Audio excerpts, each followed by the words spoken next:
On today's Into Your Head, number 657 for Wednesday, Kumquat Psychiatry, why giraffes look smaller than they are, libraries in the post-JFK assassination era, life as a bacterial organism, how to make a mockery, how to quantify a P, words that never get used, how to remove elbow grease, and lots more.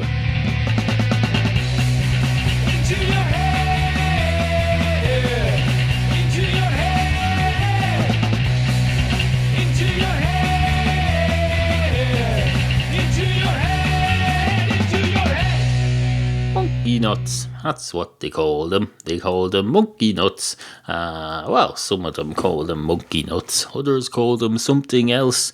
Others still don't call them anything at all because they don't have reason to. There's a lot of things or words in this language that never get used by anybody, not out of ignorance, it's just that they don't have reason to use them. For example, I rarely use the word kumquat, but if I did, I can tell you I use it properly. I'd say, look, that's a kumquat, and the kumquat will probably look back at me and say, oh, I hear that all the time. I hear that all the time. People come up to me and say, is that a kumquat? It's a kumquat. Look, that's a kumquat. Do you know what that is? That's a kumquat. You fucking show-offs. You think you're great because you learned a word somewhere and you decide, I'm going to use it every opportunity, and you get one opportunity like this. As a result, I have to listen to this all day. Kumquat, kumquat, kumquat. Look, there's a kumquat. There's a fucking kumquat. Of course, you'll say to the kumquat, you'll say, you're an inanimate plant, are you not? And the kumquat will say, yes, indeed I am. Completely inanimate. Completely, as you can see, I'm not moving at all. Not even my mouth is moving. I don't even have a mouth. In fact, I'm not even speaking. I'm merely a figment of your imagination. You've had to conjure up a fictional kumquat just so you could show off a bit of your vocabulary, and all you've achieved in the end is demonstrating to people that you're nuts. You're going to be dragged away by the men in white coats now, and tell you it won't be botanists. No, it'll be the other men in white coats, and women, the women in white coats as well. We don't discriminate here in the land of the psychiatric care. No, along they come in their white. They mightn't even have time to put on their white coats, but feel free to ask them for identification if you need. If they're genuine, they'll produce identification. They might even produce, if they're figments of your imagination, they'll produce imaginary identification. Well, what the fuck more would you want if they're only figments of your imagination? You hardly expect them to have real ID. Oh yeah, no, well you probably do, because you're nuts.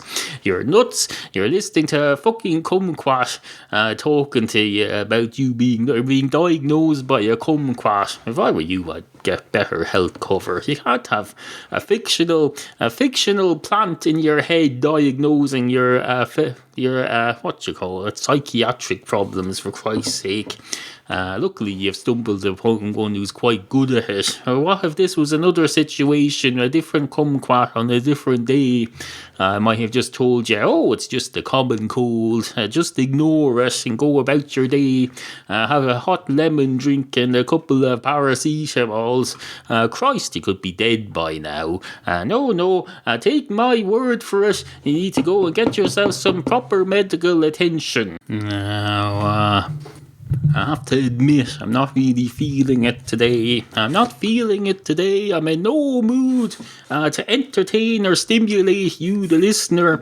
I'm only doing this out of a sense of possibly OCD, but also a sense of duty to you, the supportive listeners who support this program day in, day out. Barely a week goes by when I don't get someone arriving at the door with just word. They just turn up and they say, hello, are you that fella from Into Your Head? And I say, yes, I might be. Why? And they'll say, I just wanted to call by and give you my words of support. that. And I say, oh, thank you very much. What are those words? And they'll say, well, let's see, you hadn't really thought this through. I suppose support would be one of them. Keep it up would be another. That's 3 words together as a phrase. You wouldn't really use them separately, so I suppose it's a phrase. It's a phrase of encouragement, which if you divided it up into its constituent parts, it would just be random words that are of no use to anybody. Just goes to show there's more to language than words. Knowing words like kumquat on their own are of no use. If I go up to someone and say kumquat, that's of no use to anyone whatsoever. But if you're at my door and you said, oh, that thing you did about the Kumquat psychiatrist, I enjoyed that. That was very good. Then that would make sense. But no, you can't be just throwing around words. I know, as I say, not really feeling it today. Not in the mood for this crap. We're getting it done nonetheless. Well, we have a song. Oh.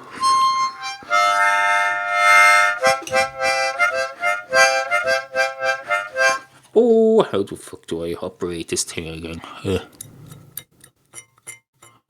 Oh, getting it done.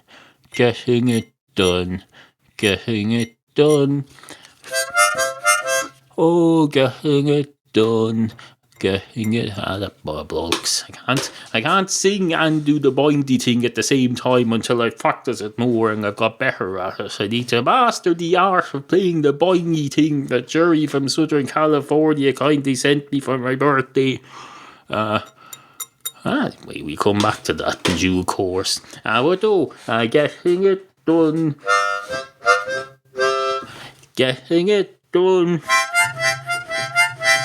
It may not be fun, but we're getting... this is ridiculous. This is like some pre-school children's television program. It might as well be the Teletubbies here making up songs. No. Makes a mockery of the whole process. Makes a mockery of it. It goes up and says, hello, process. You're a gobshite. Look at the head on you. You've got Dr. Spock ears, you've a bad haircut, and you're just a process. You're not even a person. You're just a process. You're barely even a concept. So I'm hereby making a mockery. I suppose it's okay to make a mockery of a concept as long as you don't harm anybody in the process. I suppose. Well, no. Anyway, as I say, not really feeling it. But there's another 4 minutes nearly filled up, so I suppose we'll get it done. 2 giraffes walk into a supermarket. One of the giraffes goes straight up to the salad bar and says, hello, can I have a pint of your finest potato salad, please? And the man behind the salad bar says, oh, I don't work here. This is all self-service here. I don't think they serve it up in pints anyway. I think you take a tub and you fill it with what you want and then you weigh it and you put a sticker on it and then you go to the checkout and then you pay for the amount that's on the thing. And the giraffe says, does somebody say something? And the man behind the salad bar says, no, why? And the giraffe says, oh, I could have sworn I heard someone say something, which I suppose wouldn't be unexpected seeing as how I asked the question. So maybe somebody was answering my question. If they did, I don't know what it was. All I heard was baby, words. I probably should have been listening more attentively. I'm not used to having to listen to people. I'm a giraffe after all. I don't have all that much interaction with humans. In fact, I'm not really sure why I'm in a supermarket in the first place. And the man behind the salad bar says, oh Christ, it's a giraffe. Everybody panic, there's a giraffe here. One of the tallest animals known to man. It's probably even bigger if you account for the curvature of the earth, because of course if you have a giraffe, the earth is curved, so his front legs would be down that way a bit and his hind legs would be up that way a bit, so there'd be a little less height under his belly than there would if the earth was completely flat. So really he's even taller than he looks. Not that makes much difference, I suppose. But no, it's a fucking giraffe. Somebody call the police. There's a giraffe in here. And the giraffe says, there seems to be a lot of panicking in here. Christ, I was told this might happen. Don't worry, I'm leaving. It's fine, I'm leaving. I can see where I'm not wanted. Christ, you people need to mellow out a bit. Have you never seen a giraffe before? Surely you've seen them in the zoo. In fact, I'm the one you've seen in the zoo, because I'm from the zoo. Anyway, don't worry, I'm leaving now. And I'm take my hard-earned money with me and spend it somewhere else. And the giraffe leaves, and a great night is had by all. Now, I know what you're thinking there. You're thinking, this isn't very encouraging at all. Why would I want to go round to his house with words of encouragement, even albeit formed into a coherent phrase, if he can't even, encourage himself? He can't even work up the, what do you call her? What's that thing that he can't work up?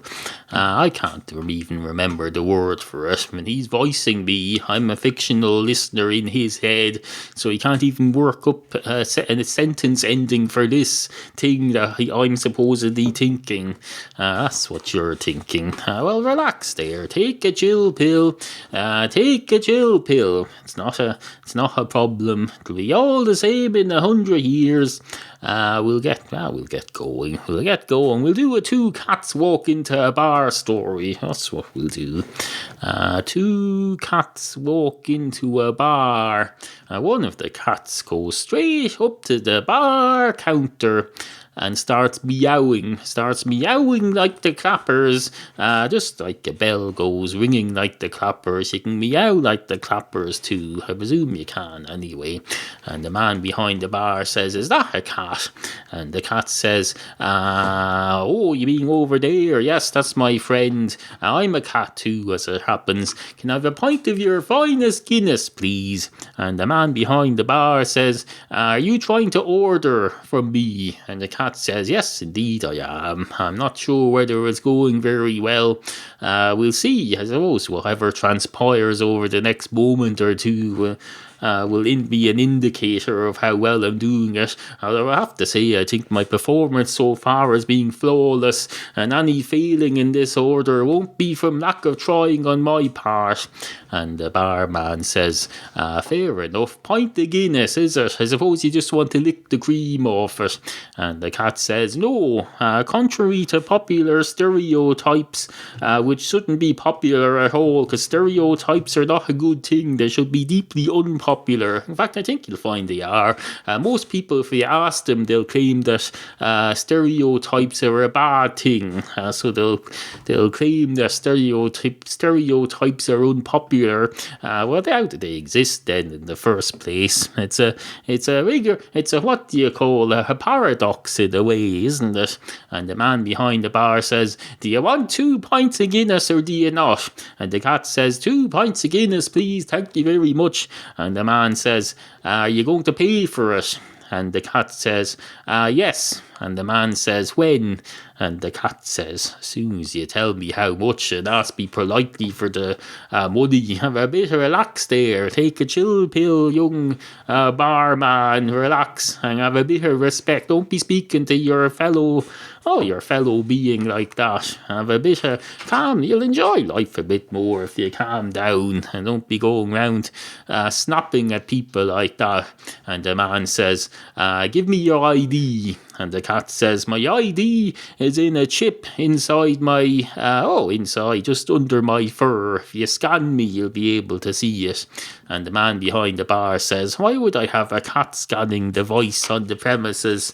And the cat says, well, this is a hospital bar, isn't it? Surely there's a CAT scan pretty near. Oh, that's a little pun for you.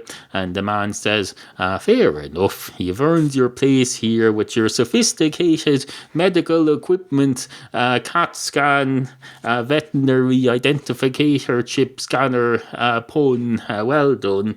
Your 2 pints of Guinness will be ready in about 2 hours. That's how long it takes to do them properly. And we do things properly around here, I can tell you. This stuff, it's the next in line to brain surgery. You can't rush it. And the cat says, oh, I couldn't agree more. And the barman says, I wasn't debating that with you. That was a statement. I didn't ask for your opinion. And the cat says, fair enough, fair enough. And the barman says, yes, indeed, it is fair enough. All's fair in love and war. Isn't that what they say? And the cat says, I don't know. Who says that? And the barman says, I don't know either. Let's Google it while we're waiting. All's fair in love and war. What's that? And then there's a funny break in the editing because his internet is down. In fact, the last sentence finished 4 minutes ago, but the internet seems to be back now. All's fair in love and war. Cliche. In some situations, such as when you are in love or waging war, you are allowed to be deceitful in order to get what you want, often said as an excuse for deception. So that's what it means. And Cat says, is this some kind of a joke? And the barman says, well, it's supposed to be, yes. It's a standard 2 cats walk into a bar story. It's a long-form joke of some kind. Long form, free form. It's the storytelling equivalent of taking your dog for a walk. Not that you know anything about that being a cat. And the cat says, I know all about taking dogs for walks. I know what taking your dog for a walk means. It means you're going for a piss. That's what you say if you're in polite company and you want to excuse yourself to go and spend a penny. You say, I have to go and see a man about taking a dog for a walk.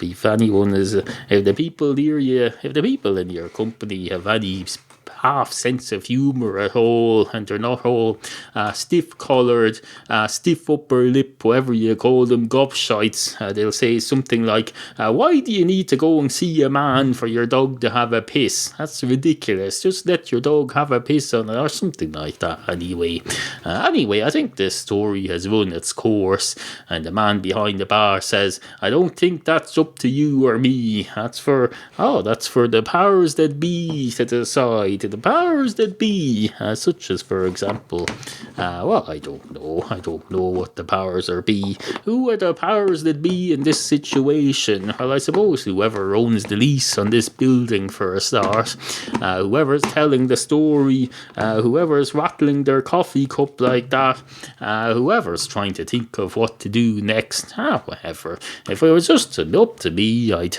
just end it here. And the cat says, I'm inclined to agree, although doesn't that mean that we won't exist anymore? And the barman says, no, because we never existed at all. We don't exist at all. We're nothing but a speck of dust on someone's imagination. We're like internal dandruff of the mind, I suppose, in a way. Well, we probably look like that. We probably look more like a bit of electricity in someone's mind, buzzing around inside someone's brain. We're a couple of specks of current inside the frontal lobe or wherever we're made.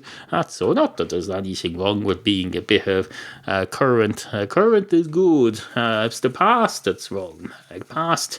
Oh wait, now I'm confusing things now. Anyway, suffice to say, on with the show. Into your head. head. Do you wear shoes? You probably do. I've been doing some demographic research into my listeners, and I've come to the conclusion that many of you wear shoes. So next time you need shoes, go to my new affiliate shoe store. Just go to intoyourhead.com and click on the shoe ad down the left, and you'll find it links to a shoe store. It's in New York or somewhere. They do free shipping to anywhere in the United States.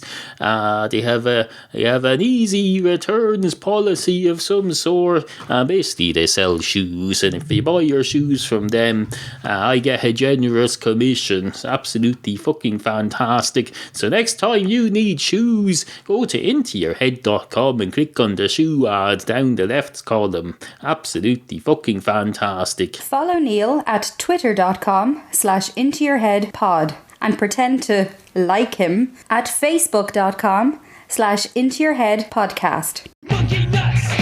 You are listening to Into Your Head, a listener-supported podcast. Please visit intoyourhead.com/tipjar.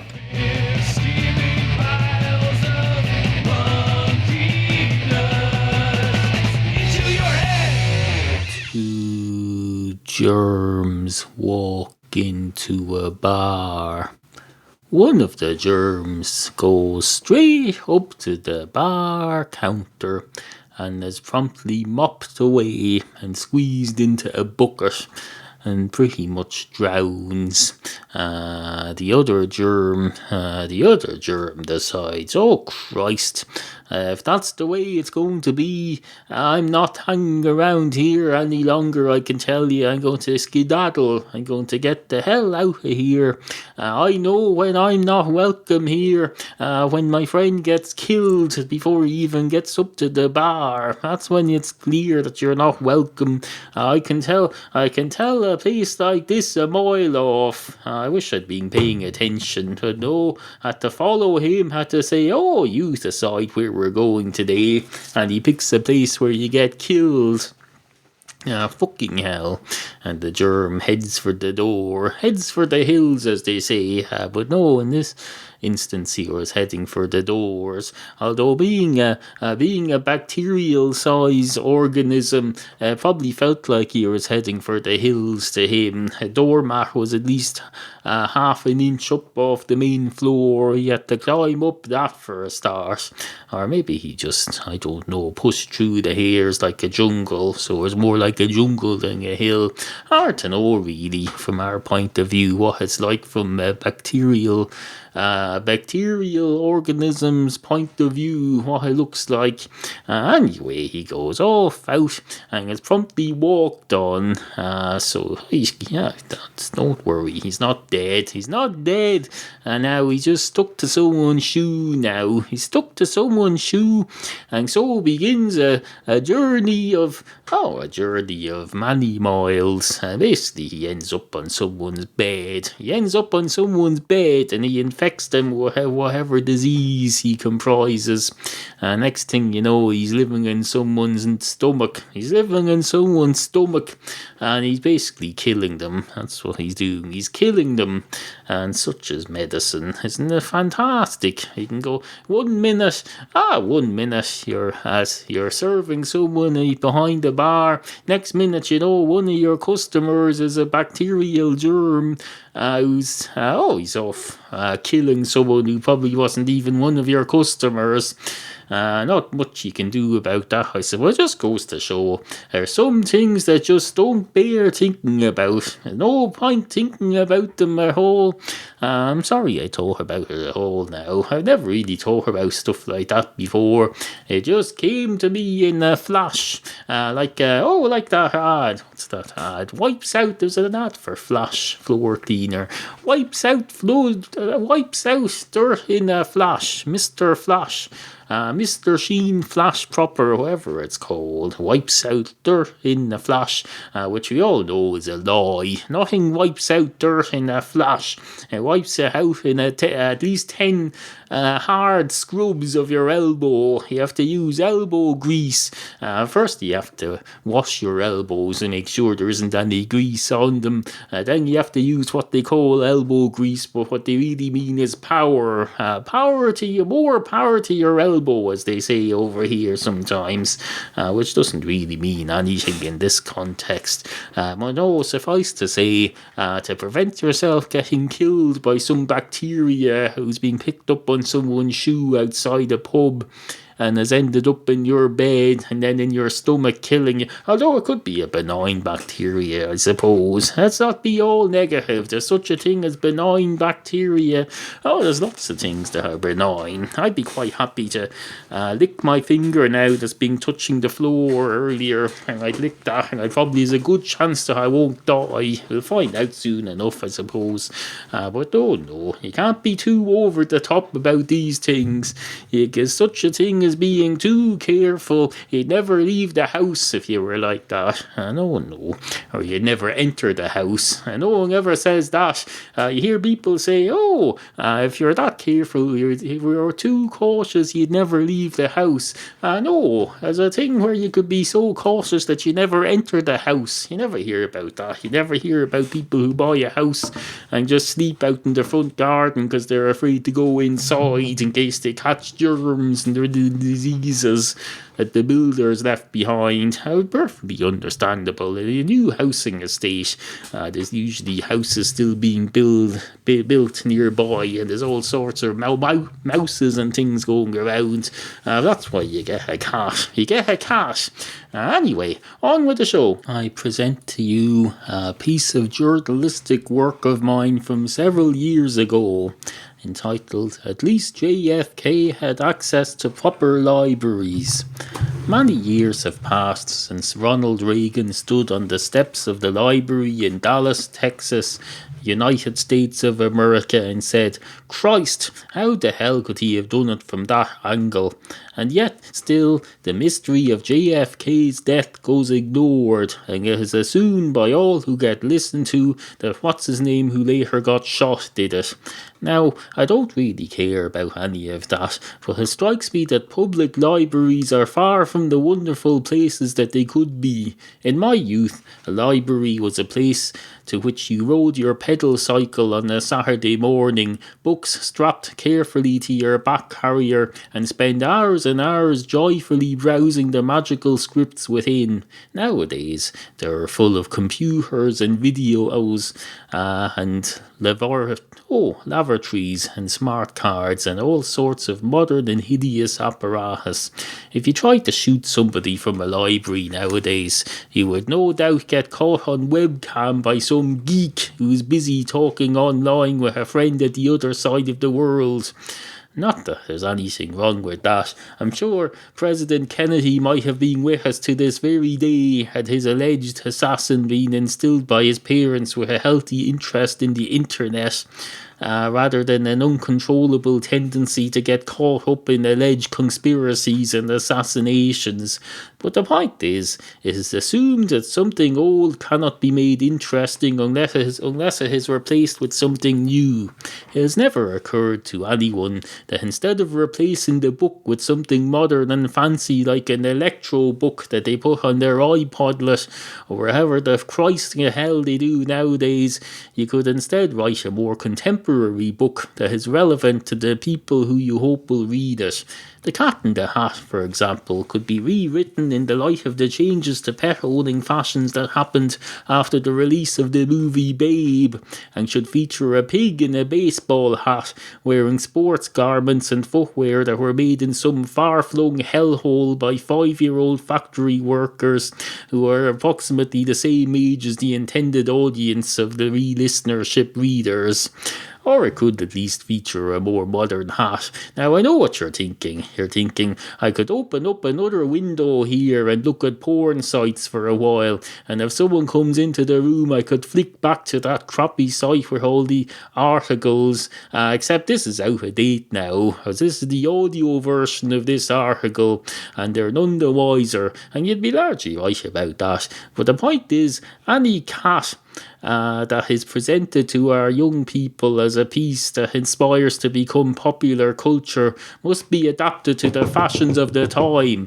Otherwise, the youth of today will just cower in fear behind their hideous home entertainment apparatus and perspiration-soaked running shoes made, rather ironically if you ask me, in sweatshops rather than sweet shops, just like the one in Charlie and the Chocolate Factory, although that was set in the United States where it's called candy instead of sweets for some reason, and there were no cats in either the book or the original film adaptation Willy Wonka and the Chocolate Factory starring Gene Wilder and that kid who grew up to be, rather ironically I thought, given the involvement of teeth-rotting sweets, a dentist.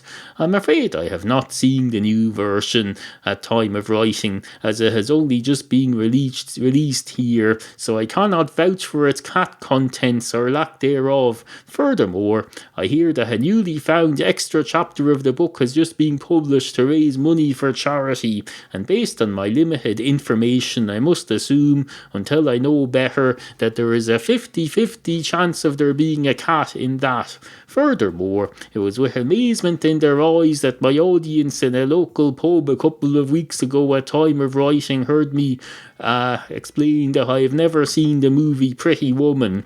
I added, although not with any particular relevance to the conversation, that I have also never seen Bambi. I will of course keep my eyes peeled in case he turns up. I'm sure his mother misses him. Now, before we leave, well, I'm not leaving for quite some time. I'll be in here for at least another hour, I'd say. I'm not leaving this room except to maybe go for a piss.